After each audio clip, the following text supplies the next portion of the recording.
თუ იყო დანაშაული ან გადაცდომა მზად ვარ პასუხი ვაგო ხარება არ გამორიცხავს რომ შესაძლოა ისიც დააკავონ განსაკუთრებულ დავალებათა დეპარტამენტის ყოფილი უფროსის თქმით დაკავებული სპეცრაზმელების სისტემაში დასაქმებულებმა ჩაუშვეს და გაწირეს მე წავალ და ჩავჯდები თუ ჩემს ბიჭებს აღარ შეაწუხებენ ამბობს ხარება ადამიანის უფლებების უხეში დარღვევის გამო მაგნიტსკისა და ბრიტანული სანქციების ქვეშ მყოფი ხარაზიშვილი ირწმუნება რომ მისთვის მოქალაქეების ცემის ბრძანება არავის მიუწია და არც პირადად მას გაუწია მსგავსი ბრძანება.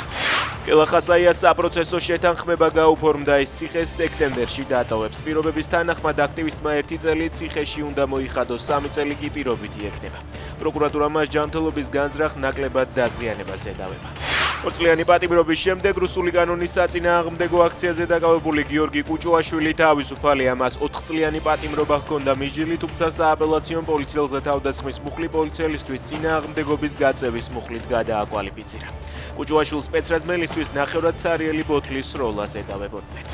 რუსეთის დუმაში მიმდინარე DST-ს ქვეყნების სტუდენტური გაერთიანების შეხვედრა ქართველი სტუდენტების მონაწილეობით. მონაწილეები შეთანხმდნენ თანამშრომლობაზე ეროვნებათა შორისი თანხმობისა და რუსეთში ქართული კულტურის პოპულარიზაციის სასარგებლოდ ნათქვამია ინფორმაციაში, რომელიც Facebook გვერდმა თბილისი მოსკოვმა გაავრცელა.